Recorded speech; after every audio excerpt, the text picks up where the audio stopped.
오늘 시간에는 한국의 패망전, 두 나라의 패망, 이 제목으로 하나님의 말씀을 살펴보도록 하겠습니다. 만군의 여호와 하나님께서 이 한국을 이제 연단을 하시게 되는데, 그 연단 전에, 그 패망 전에 두 나라가 먼저 패망을 하게 됩니다. 그래서 이 시간에 한국의 패망전, 두 나라의 패망이라는 제목으로 하나님의 말씀을 살펴보도록 하겠습니다. 그래서 우리가 이사야서에서 나타나는 네 나라를 잘 살펴볼 필요가 있습니다. 왜냐하면 이 네 나라를 통해서 이 마지막 날의 역사를 말씀을 해놓으셨기 때문입니다. 그래서 이사야에서 나타나는 네 나라, 바로 아수르, 그리고 아람과 북이스라엘, 그리고 남유다가 있습니다. 이 네 가지 나라를 우리가 잘 살펴보아야 된다는 사실입니다. 왜냐하면 하나님께서 이 나라들을 통해서 마지막 우리나라에 임할 역사를 말씀을 하셨기 때문입니다. 그래서 이 아수르가 아람과 북이스라엘을 멸망을 시키게 되었고, 그리고 이 아수르가 남유다를 쳐들어와서 많은 피해가 있게 됩니다. 아수르가 아람과 북이스라엘을 멸망을 시켰고, 그리고 남유다를 쳐들어와서 많은 피해가 일어나게 되었다는 사실입니다. 그래서 아수르가 남유다를 치기 전에 먼저 아람과 북이스라엘을 패망을 시키게 됩니다. 그 남유다가 환란을 당하기 전에 먼저 아람과 북이스라엘이 망하게 된다는 사실입니다. 그래서 아수르는 요한계시록 6장에서 일어나게 될 이방 나라들을 예표를 하고 있습니다. 이 아수르는 요한계시록 6장에서 일어날 이방 나라들, 그래서 계시록 6장에서 이 땅에서 4분의 1이 죽임을 당하게 되는데, 그 4분의 1이 죽는 환란이 왜 일어나게 되는가 하면 이 아수르가 일어나기 때문입니다. 그래서 아수르는 악의 영들의 힘을 힘입고 일어나서 이 땅의 4분의 1을 죽이게 됩니다.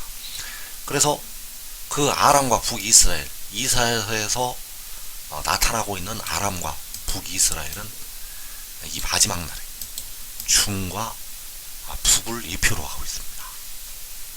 그 북이스라엘과 아람이 동맹을 맺게 되었는데, 바로 이 중과 북을 그림자로 보여주고 있습니다. 그리고 남유다는 바로 한국을 가리키는 그림자의 역할을 하고 있습니다.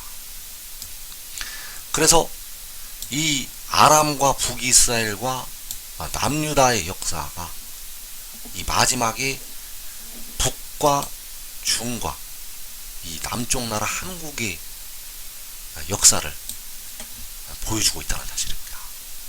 아람과 북쪽이 동맹을 맺었던 것처럼 이 마지막 날 중과 북이 동맹을 맺게 되었고, 그 아람과 북이스라엘이 남유다를 쳐들어왔던 것처럼 또 중과 북이 동맹을 맺고서 이 남쪽 나라를 쳐들어 왔었다는 사실입니다. 그래서 이사야서 8장 3절에서 내가 내 아내를 가까이 하매 그가 임신하여 아들을 낳은지라 여호와께서 내게 이르시되 그의 이름을 마엘살랄 하스바스라 하라. 이는 이 아이가 내 아빠 내 엄마라 부를 줄 알기 전에 다메섹의 제물과 사마리아의 노략물이 아수르 왕 앞에 옮겨질 것임이라 하시니라. 자, 여기에서 아수르 왕이 이제 마지막 날 이방 나라들이 되겠는데, 그 아수르 왕 앞에 다메섹의 제물과 사마리아의 노략물이 옮겨질 것이라고 말씀을 하고 있습니다. 그렇다면 아수르가 다메섹의 제물을 취하고 사마리아를 노략을 한다는 것을 말씀을 하고 있습니다. 그래서 다메섹은 아람의 수도가 되어졌다는 사실입니다. 다메섹은 아람의 수도였고 사마리아는 바로 북이스라엘의 수도. 그래서 다메섹의 재물은 바로 아람의 재물이 되겠고 사마리아의 노략물은 바로 북이스라엘의 노략물이 된다는 사실입니다. 사마리아의 노략물은 북이스라엘의 노략물. 왜냐하면 사마리아가 바로 북이스라엘의 수도였기 때문입니다. 그래서 이 아수르가 아람과 북이스라엘을 패망을 시키고 그들의 재물을 노략을 한다는 것을 말씀을 하는 것이 되겠습니다. 그래서 그 징조로 바로 마엘살랄 하스바스를 주셨는데, 마엘살랄 하스바스의 뜻이 바로 노략이 속하다는 뜻이 되겠습니다. 빠르게 노략을 한다는 것, 아주 빠른 속도로 이 아람과 북이스라엘을 멸망을 시키게 됩니다. 그래서 아람과 북이스라엘을 아수르가 침략을 해서 패망시켜서 빼앗게 됩니다. 아람과 북이스라엘을 아수르가 패망을 시키고 빼앗는다는 것. 그래서 그 일이 언제 이루어진다고 말씀을 하고 있는가 하면, 이 마엘살라 하스바스가 내 아빠 내 엄마라 부를 줄 알기 전에, 내 아빠 내 엄마라 부를 줄 알기 전에 만군의 여호와께서 이 일을 행하시게 됩니다. 이 마지막 날 이 마엘살라 하스바스가 내 아빠 내 엄마라 부를 줄 알기 전에 이방 나라들이 일어나서 중과 북을 멸망을 시키게 됩니다. 그리고 이사 7장 14절에서 그러므로 주께서 친히 징조를 너희에게 주실 것이라. 보라, 처녀가 잉태하여 아들을 낳을 것이요 그의 이름을 임마누엘이라 하리라. 그가 악을 버리며 선을 택할 줄 알 때가 되면 엉긴 젖과 꿀을 먹을 것이라. 대저 이 아이가 악을 버리며 선을 택할 줄 알기 전에 내가 미워하는 두 왕의 땅이 황폐하게 되리라. 자, 여기에서 역시 아수르가 아람과 북이스라엘을 패망시킬 것을 말씀을 하고 있는데, 그 징조로 임마누엘을 주셨다는 사실입니다. 그 징조로 임마누엘을 주셨다는 것. 그래서 너가 미워하는 두 왕의 땅이 황폐하게 되리라. 자, 이 두 왕의 땅이 역시 아람과 북이스라엘의 땅이 되겠습니다. 두 왕의 땅이 아람과 북이스라엘의 땅. 그래서 이 마지막 날 그 두 왕의 땅, 중과 북을 가리키고 있습니다. 그래서 그 일이 언제 일어나게 되는가? 바로 임마누엘이 악을 버리며 선을 택할 줄 알기 전에, 임마누엘이라는 이 아이가 악을 버리며 선을 택할 줄 알기 전에 두 왕의 땅, 바로 아람과 북이스라엘이 황폐하게 된다는 사실입니다. 왜냐하면 아수르가 쳐들어와서 이 두 나라를 멸망을 시키기 때문입니다. 그래서 마지막 날 이방 나라들이 일어나서 중과 북을 패망시키게 되는데, 그 일이 바로 이 아이가 악을 버리며 선을 택할 줄 알기 전에, 이 아이가 악을 버리며 선을 택할 줄 알기 전에 이 두 나라가 패망하게 됩니다. 그리고 이사야서 7장 2절에서 어떤 사람이 다윗의 집에 알려 이르되 아람이 이브라임과 동맹하였다 하였으므로 왕의 마음과 그의 백성의 마음이 숲이 바람에 흔들림같이 흔들렸더라. 그때 여호와께서 이사야에게 이르시되, 이어지는 8절에서 대저 아람의 머리는 다메섹이요 다메섹의 머리는 느신이며 65년 내에 에브라임이 패망하여 다시는 나라를 이루지 못할 것이며. 여기에서 세 번째로 그 말씀을 하셨는데, 이 아수르가 이 아람과 북이스라엘 두 나라를 패망을 시키게 되는데, 북이스라엘은 다른 말로 에브라임이라고도 말씀을 해놓았습니다. 왜냐하면 북이스라엘을 대표하는 지파가 바로 에브라임이었기 때문에 그 에브라임이 바로 북이스라엘이 되겠는데, 그 아람과 북이스라엘을 멸망을 시키는데 그 에브라임이 65년 내에 패망한다고 말씀하셨습니다. 그 에브라임이 65년 내에 패망을 한다는 것. 그래서 이 말씀을 언제 주셨는가 하면 그 백성의 마음이 흔들릴 때에 이 말씀을 주셨습니다. 그 백성의 마음이 흔들릴 때, 에브라임이 북이스라엘이 65년 내에 패망하고 다시는 나라를 이루지 못할 것이라고 말씀을 하셨다는 사실입니다. 그래서 왜 이 백성의 마음이 흔들리게 되었는가? 바로 아람과 에브라임이 동맹하였다 하였으므로, 이 소식을 듣게 된 백성의 마음이 숲이 바람에 흔들림 같이 흔들리게 되었습니다. 그 흔들릴 때에 여호와께서 이사야를 보내셔서 65년 내에 에브라임이 패망한다고 말씀을 하셨다는 사실입니다. 그래서 우리나라 남쪽 나라 사람들이 중공과 북한이 동맹을 맺었다고 하여서 이 백성의 마음 역시 숲이 바람에 흔들림같이 흔들렸던 역사를 가지고 있었습니다. 그래서 65년 내에 에브라임이 패망을 해서 다시는 나라를 이루지 못한다고 말씀을 하신 것이 바로 이 마지막 날을 향해서 만군의 여호와께서 말씀을 하셨다는 사실입니다.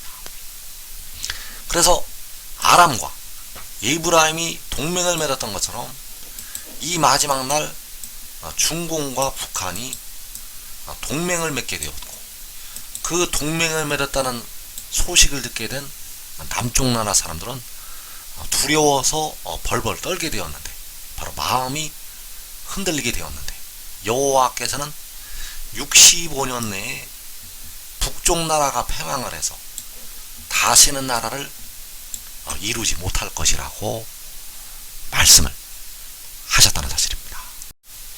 그래서 65년 내에 북쪽 나라는 하나님의 계획에 의해서 패망을 하게 됩니다. 그래서 그 아수르가 이 마지막 날 일어나게 될 이방 나라들이 되겠고, 그 이방 나라들이 이 중과 이 북을 패망을 시키게 되는데 세 가지로 말씀을 주셨습니다. 바로 마엘살라 하스바스, 이 아이가 내 아빠 내 엄마라 부를 줄 알기 전에, 그리고 임마누엘의 말씀을 주셨는데 이 아이가 악을 버리며 선을 택할 줄 알기 전에, 그리고 65년 내에 에브라임이 패망을 한다고 말씀을 하셨다는 사실입니다. 그래서 이 마지막 날 중과 북은 마엘살라 하스바스가 내 엄마라 내 아빠 내 엄마라 부를 줄 알기 전에, 임마누엘이 악을 버리며 선을 택할 줄 알기 전에 바로 65년 내에 패망을 하게 됩니다. 그래서 65년이라는 것은 바로 그 백성이 두려워 떨 때로부터 65년이 되겠습니다. 그 중과 북이 동맹을 맺었다는 그 소식을 듣고 남한 백성들이 두려워 떨게 되었었는데, 그 두려워 떨 때의 기한으로부터 65년, 그 65년 내에 북쪽 나라는, 그리고 아람은 그 이방 나라의 침략에 의해서 중과 북이 멸망을 하게 됩니다. 그래서 그 일이 언제 일어나게 되는가 하면 요한계시록 6장에서 4분의 1이 죽는 환란이 일어날 때, 이 일이 일어나게 됩니다. 그래서 말살하스바스가 내 아빠 내 엄마라 할 줄 알기 전에, 그리고 그 백성들이 중과 북이 동맹을 맺었다는 소식을 듣고 두려워 떨었을 때로부터 65년, 그리고 임마누엘이 악을 버리며 선을 택할 줄 알기 전에 중과 북이 패망을 하게 됩니다. 그 중과 북이 패망을 하고 그 이방 나라들이 흘러서 유다에 들어오게 됩니다. 그래서 그 북을 패망시키고 바로 남쪽으로 흘러 들어오게 됩니다. 그 북을 패망을 시키고 남에 흘러 들어와서 가득하여 모계까지 미치게 됩니다. 그 아수르가 이방 나라들이 흘러 유다에 들어와서 모계까지 미친다는 것. 그래서 이 나라는 거의 전멸됩니다. 이 남쪽 나라는 10분의 1도 남지 않고 10분의 1이 남아있어도 그것도 황폐하게 되고 거의 전멸이 됩니다. 그리고 그 4분의 1이 다 죽게 되면 주님께서 공중에 강림하시게 되고 그 임마누엘을 통해서 날개를 펴시게 됩니다. 그래서 이 일은 계시록 7장에서 임마누엘이여 그가 펴는 날개가 내 땅에 가득하리라 하셨느니라. 자, 임마누엘은 바로 요한계시록 12장에서 여자가 낳는 그 아들이 되겠고 바로 지혜가 되겠습니다. 그래서 그가 펴는 날개가 유다 땅에, 바로 남유다의 땅에 가득하게 됩니다. 그래서 이때 바로 여호와께서 열방을 향하여 기치를 세우시게 되고 이스라엘의 쫓긴 자를 모으시고 땅 사방에서 유다의 흩어진 자들을 모으시게 됩니다. 그 날개를 펴는 그 땅으로, 날개를 펴는 그 땅으로 모으시게 한다는 뜻입니다. 그래서 그 이방 나라의 물이 가득하여 목에까지 미치게 되었는데 이제는 그가 펴는 날개가 그 땅에 가득할 것이라고 말씀을 하시고 있습니다. 그래서 지금 지혜를 얻는 자들은, 지금 지혜를 따르는 자들은 이 땅에 임하는 환난을 면하게 되겠습니다.